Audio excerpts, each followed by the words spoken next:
Hello everyone, welcome back to Solanki classes. आज का हमारा टॉपिक है Hooke's law and modulus of elasticity. तो स्टार्ट करते हैं हुक्स लॉ से। हुक्स लॉ हमारे पास होता है कि अगर हम किसी भी बॉडी के अंदर एक स्मॉल डिफॉर्मेशन क्रिएट करें तो उसमें जो स्ट्रेस क्रिएट होता है वो स्ट्रेस उसके स्ट्रेन के डायरेक्टली प्रोपोर्शनल होता है। That means according to this law the stress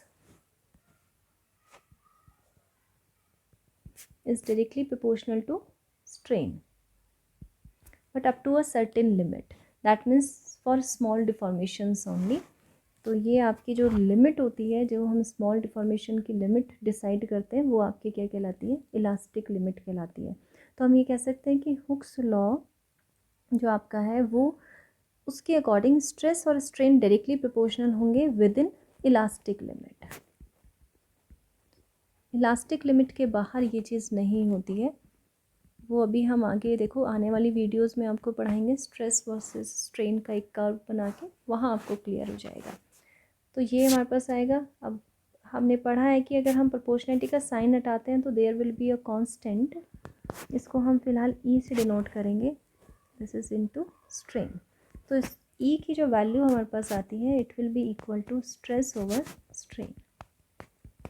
ये जो कांस्टेंट हमारे पास आया है इसको हम बोलते हैं modulus of elasticity. This is called modulus of elasticity. ठीक है, ये आपका क्या होगा? स्ट्रेस और स्ट्रेन के रेशियो के इक्वल होता है। ठीक है, अब देखो अगर हम फोर्सेस जो अप्लाई कर रहे हैं बॉडी पे उनकी नेचर के अकॉर्डिंग देखें तो हमारे पास मॉड्यूलस ऑफ इलास्टिसिटी 3 पार्ट्स में डिवाइड होता है, depending upon the nature of force applied on the body. उसके अकॉर्डिंग ये आपका क्या होता है? Modulus of elasticity. Modulus of elasticity मैंने शॉर्ट में लिख दिया, that means E. It is divided into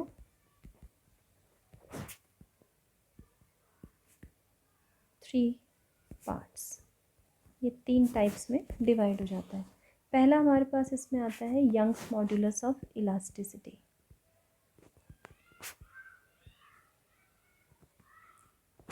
modulus of elasticity इसको हम कैपिटल वाई से डिनोट करते हैं। इसके लिए देखो इसमें हमने लिया, जैसे हमने एक वायर लिया, ये एक रिजिड सपोर्ट है, एक वायर हमने हैंग करी जिसकी लेंथ हमने एल ली है और इस पर हमने एक वेट हैंग कर दिया। This is the wait mg। मास है सॉलिड का, जी आपका acceleration due to gravity, and this is the length of the wire. इसको हमने हैंग किया तो इसके अंदर क्या किया? हमने एक तरह से डिफॉर्मिंग फोर्स लगा दी। ये जो यहाँ पे वेट हमने हैंग किया ना, ये डिफॉर्मिंग फोर्स का वर्क कर रहा है। तो हमने इस वायर के ऊपर एक डिफॉर्मिंग फोर्स यहाँ क्रिएट करी है, तो वो इसके अंदर एक एक्सटेंशन लाएगा, यानी एक स्ट्रेन क्रिएट करेगा। तो यहाँ पे सपोज ये आपके पास इस तरह से एक एक्सटेंशन इसके अंदर आ जाती है बिकॉज ऑफ दिस वेट। ये इसकी टोटल लेंथ अब आपकी यहाँ पे चेंज हो गई और ये अब हमारे पास L प्लस डेल्टा L आ गई। ठीक है, ये हमारे पास कंडीशन है। अब हम स्ट्रेस और स्ट्रेन के रिस्पेक्ट में इन दोनों की वैल्यूज़ चेक करें तो क्या होगा? पहली चीज़ तो ये है कि यहाँ पे जो फोर्स हमारा लग रहा है वो टेंसाइल स्ट्रेस क्रिएट करेगा, है ना। ये जो फोर्स है आपका ये टेंसाइल स्ट्रेस करेगा, यानी टेंसाइल स्ट्रेस, नॉर्मल स्ट्रेस जिसको हम बोलते थे, या फिर हम ये कहेंगे लॉन्गिट्यूडनल स्ट्रेस। ये सारी चीज़ें आपने पढ़ना है, मैंने अभी अपनी पिछली वीडियो में ये सारी चीज़ें आपको डिटेल में पढ़ाई हैं, तो you must go and check that video. तो यहाँ पे लॉन्गिट्यूडनल स्ट्रेस जो आपके पास आएगा वो हमारे पास आ जाएगा ये फोर्स। इसको अभी हम फिलहाल F से डिनोट कर रहे हैं, F upon and area of cross section of this wire. This is A, this is the area of cross section of wire. Section of wire ये हमने ले लिया। तो स्ट्रेन भी ले लेते हैं। लॉन्गिट्यूडनल स्ट्रेन हमारे पास कितना होगा, change in length divided by the original length. तो हमारे पास यंग्स मॉड्यूलस जो आता है इलास्टिसिटी का, वो है इसी के पार्ट है मॉड्यूलस ऑफ इलास्टिसिटी के। तो बेसिक डेफिनेशन यही रहने वाली है, स्ट्रेस ओवर स्ट्रेन ही, बट वो according to the nature of force, जैसे मैंने यहाँ पे कहा है। अब हम फोर्स यहाँ पे क्या कर रहे हैं, नॉर्मल स्ट्रेस क्रिएट करने के लिए लगा रहे हैं, तो हम वहाँ पे उसी बस ये जो आपका स्ट्रेस और स्ट्रेन है, ये लॉन्गिट्यूडनल स्ट्रेस और लॉन्गिट्यूडनल स्ट्रेन में चले जाएंगे। जब हम शेयरिंग में जाएंगे, शेयर स्ट्रेस में जाएंगे, तो वहाँ पे उन्हीं चीज़ों को लेंगे। बल्क में जाएंगे तो उसी को लेंगे। बस इतना सा डिफरेंस लेना है हमने, और अकॉर्डिंगली इसको 3 पार्ट्स में डिवाइड कर देना है। जैसे जैसे अभी हमने पढ़े थे, स्ट्रेस पढ़े थे, 3 टाइप के स्ट्रेन पढ़ी थी, तो वही 3 टाइप में ये डिवाइड हो जाएगा। तो यहाँ पे यंग्स मॉड्यूलस हमारे पास आ जाएगा लॉन्गिट्यूडनल स्ट्रेस यानी F over A divided by the longitudinal strain, that means delta L upon L। ये हमारे पास इसके लिए एक्सप्रेशन आ जाएगा। अब अगर हमने फोर्स की वैल्यू mg यहाँ पे पुट कर दें, और A आपका हम पाई r स्क्वायर ले लें, क्योंकि वायर का क्रॉस सेक्शनल एरिया सर्कल के इक्वल है, where r is the radius of wire,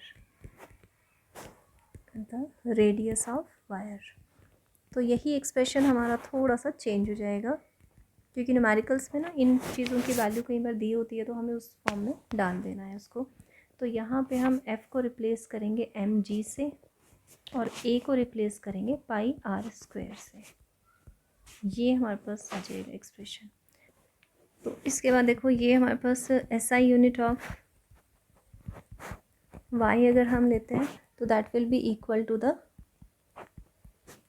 SI unit of stress यानी न्यूटन पर मीटर स्क्वायर, क्योंकि स्ट्रेन की तो कोई यूनिट होती नहीं है। तो हमारे पास ये इसकी यूनिट क्या आ जाएगी, Newton per metre square.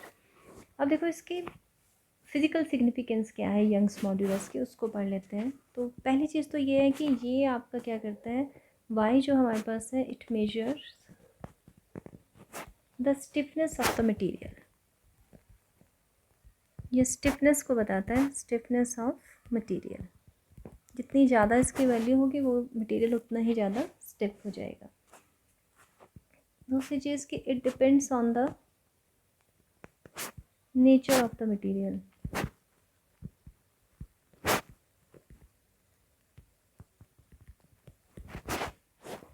Like इसका मतलब क्या हुआ कि अगर हमारे पास y की वैल्यू ज़्यादा है किसी भी मटेरियल के लिए, larger the value of y for a material, इसका मतलब क्या हुआ, इसका मतलब ये होगा कि एक्सटेंशन क्रिएट करने के लिए उसमें हमें ज़्यादा फोर्स लगाना पड़ेगा, यानी कि लार्जर फोर्स इज़ रिक्वायर्ड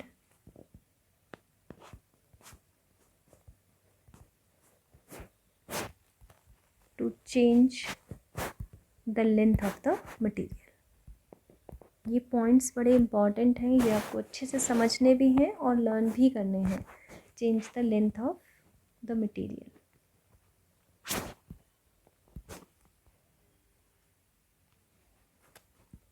एक चीज़ ये हमने ध्यान रखनी है कि y की जो वैल्यू है, ये हमारी क्या होती है, डिक्रीज़ होती है with the increase in temperature. y of a material decreases with the increase in temperature। क्यों होता है ऐसा, क्योंकि अगर हम टेम्परेचर बढ़ाएंगे तो लेंथ इंक्रीज़ होगी, और लेंथ इंक्रीज़ होगी तो उसकी स्टिफनेस डिक्रीज़ हो जाएगी। ठीक है, तो इसका मतलब because on increasing the temperature of the material, its length increases. Length क्या होती है उसकी, इंक्रीज हो जाती है, विच decreases the stiffness, decreases the stiffness of the material. और अभी मैंने तुम लोगों को बताया कि गामा तो हमारा वाई तो हमारा क्या करता है, स्टिफनेस ही तो मेजर करता है। तो अगर स्टिफनेस कम है तो वाई की वैल्यू भी कम हो जाएगी। ठीक है, एक हम ये लेते हैं, फॉर परफेक्टली रिजिड बॉडी के लिए जो y की वैल्यू होती है दैट इज़ इन्फिनिटी। क्यों होती है, क्योंकि उसके अंदर अगर हम एक्सटेंशन क्रिएट करने की कोशिश करेंगे तो वो ऑलमोस्ट ज़ीरो होती है, तो डेल्टा एल ज़ीरो हो जाता है और डेल्टा एल आपके वाई के एक्सप्रेशन में डिनोमिनेटर में आता है, तो इसलिए वाई की वैल्यू क्या होगी आपकी इन्फिनिटी हो जाएगी। ये तो हुआ मैथमेटिकल एक्सप्लेनेशन। वैसे सोच के देखो तो ऑब्वियस सी बात है, जितनी ज़्यादा रिजिड होगी वो उतनी ज़्यादा स्टिफ होगी, और जो परफेक्टली रिजिड है वो परफेक्टली स्टिफ होगी। जो ज़्यादा स्टिफ है तो हम उसको एक्सटेंड कर ही नहीं सकते, उसके अंदर एक्सटेंशन क्रिएट ही नहीं कर सकते, तो ऑलमोस्ट ज़ीरो एक्सटेंशन आपके पास आ जाएगी। ठीक है, ये होता है हमारे पास y यानी कि यंग्स मॉड्यूलस ऑफ इलास्टिसिटी। अब हम नेक्स्ट पढ़ेंगे, that is the bulk modulus of elasticity.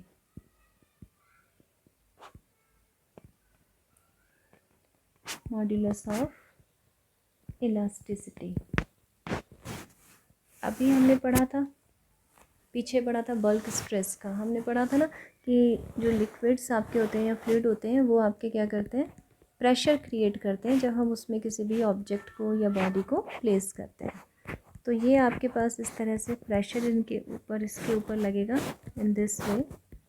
इससे क्या होगा, इससे इसका वॉल्यूम डिक्रीज़ होगा। सपोज़ पी प्रेशर है जो हम अप्लाई कर रहे हैं और इनिशियली इसका वॉल्यूम भी है, उसके बाद धीरे से इसका वॉल्यूम आपका क्या हो जाएगा, एक पर्टिकुलर वैल्यू तक डिक्रीज़ हो जाएगा। Now it becomes v minus delta v। तो अगर हम इसमें देखें तो हमने पढ़ा था कि बल्क स्ट्रेस p के इक्वल होता है, और जो आपके पास वॉल्यूम स्ट्रेन होती है, यानी बल्क स्ट्रेन कह लो या वॉल्यूम स्ट्रेन कह लो, वो हमारे पास कितना होता है, that is delta v over v। ठीक है, बट यहाँ पे वॉल्यूम डिक्रीज़ हो रहा है ना, तो हम एक माइनस साइन लगा देंगे। माइनस साइन की सिग्निफिकेंस ये होगी कि आपका जो है वॉल्यूम वो आपका डिक्रीज़ हो रहा है इसमें। ठीक है, तो बल्क स्ट्रेस हमारे बल्क मॉड्यूलस जो है हमारे पास वो आ जाता है मॉड्यूलस ऑफ इलास्टिसिटी।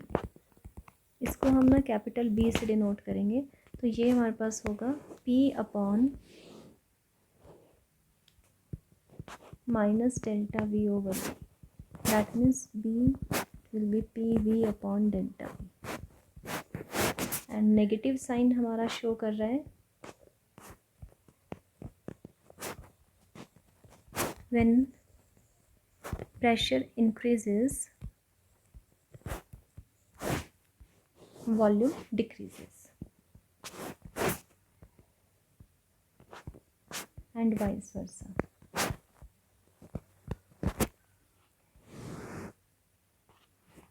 ठीक है, अब इसी में एक चीज़ और देखो, जैसे हम एग्जाम्पल लेते हैं, ठीक है, सॉलिड, लिक्विड और गैसेस में, है ना, क्योंकि अगर हम सॉलिड को इस तरह से रखेंगे तो बहुत कम आपका वो कंप्रेस होगा। अगर हम कोई लिक्विड चीज़ ले रहे हैं तो वो कंपेरेटिवली ज़्यादा कंप्रेस हो जाएगी, जैसे आप, है ना। तो ये चीज़ें, इस तरह का डिफरेंस जो आपका आता है वो बी की वैल्यू के अकॉर्डिंग आएगा। बी की वैल्यू जितनी ज़्यादा होगी उतना ही ज़्यादा आपका क्या होगा, वो मटेरियल कम कंप्रेस होगा। जैसे फॉर एग्जांपल अगर मैं इसमें देखूं तो मैंने एक कॉपर लिया, एक मटेरियल कॉपर हमने लिया। कॉपर के लिए बी की वैल्यू जो आई है वो आई है हमारे पास 140 into 10⁻⁹ Newton per metre square.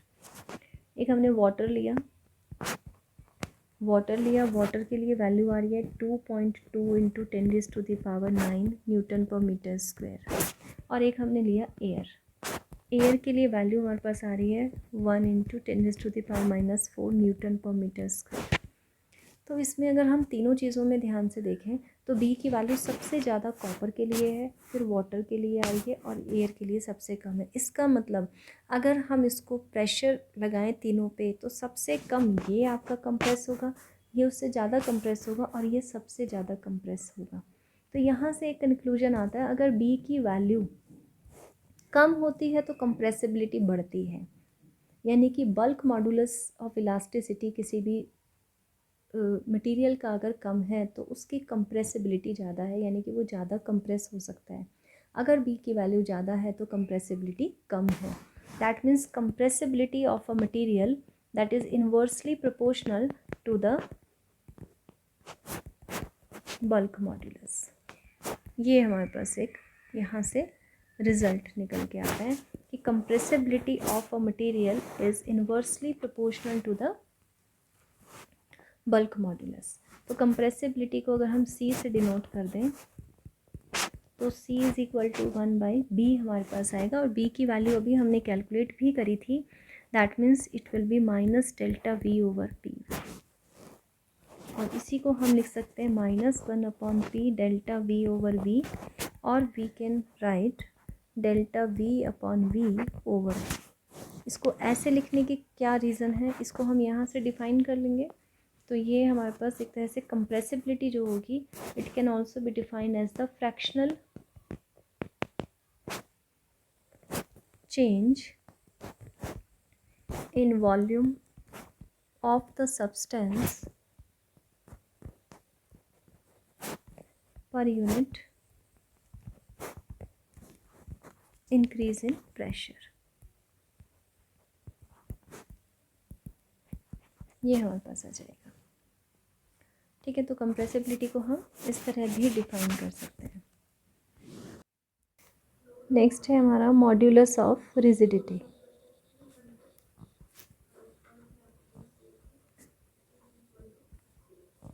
इसको ईटा से डिनोट करते हैं, and it is related to the shear stress और शेयर स्ट्रेन। इसमें हमने एक क्यूब कंसिडर किया था, और अगर हम इसके अपर फेस पे एक टेंजेंशियल डिफॉर्मेशन लगा दें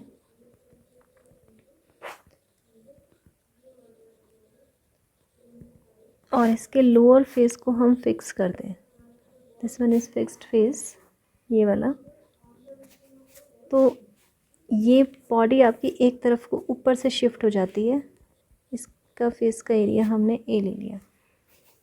यहाँ से ये जो आपके पास आएगी थोड़ी सी आपकी शिफ्ट होके आ जाएगी,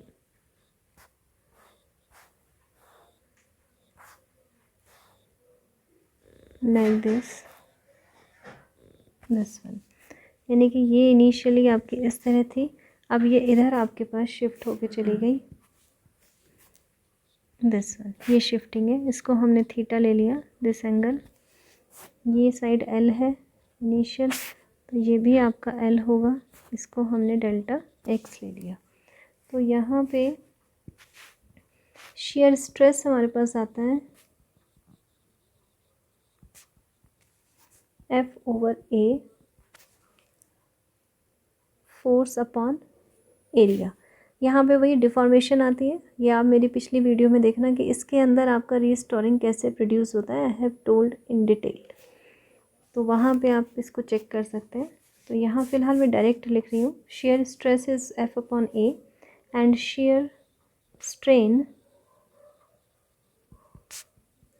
it is equal to theta, और ये आपके पास होता है ΔX/L। ये भी मैंने बताया था, अगर मैं इस ट्राइंगल की बात करूँ, लेट इट बी ABC, तो इस ट्राइंगल के अंदर टेंजेंट थीटा की वैल्यू ये होगी आपकी ΔX/L। If theta is very small, तो हम स्मॉल एंगल अप्रॉक्सीमेशन ले लेते हैं, और टेंजेंट थीटा हमारा थीटा के इक्वल आ जाएगा, and that will be equal to ΔX/L। तो ये हमारे पास शेयर स्ट्रेन होगा थीटा कि कितने एंगल पे ये आपका इधर शिफ्ट हो गया है, या फिर हम इसको इस फॉर्म में भी कैलकुलेट कर सकते हैं। तो मॉड्यूलस ऑफ रिजिडिटी यानी ईटा, ये होता है आपका shear stress F/A and upon shear strain theta, और we can write F/A ΔX/L। ये हमारा इसके लिए expression. SI unit of eta that will be equal to the unit of stress, because strain की तो कोई यूनिट नहीं होती है, तो स्ट्रेस की यूनिट के इक्वल हो जाएगी, that is Newton/m²। This is all about today's lecture. I hope you liked it. We will meet again in the next video with a new topic. Till then, bye and take care.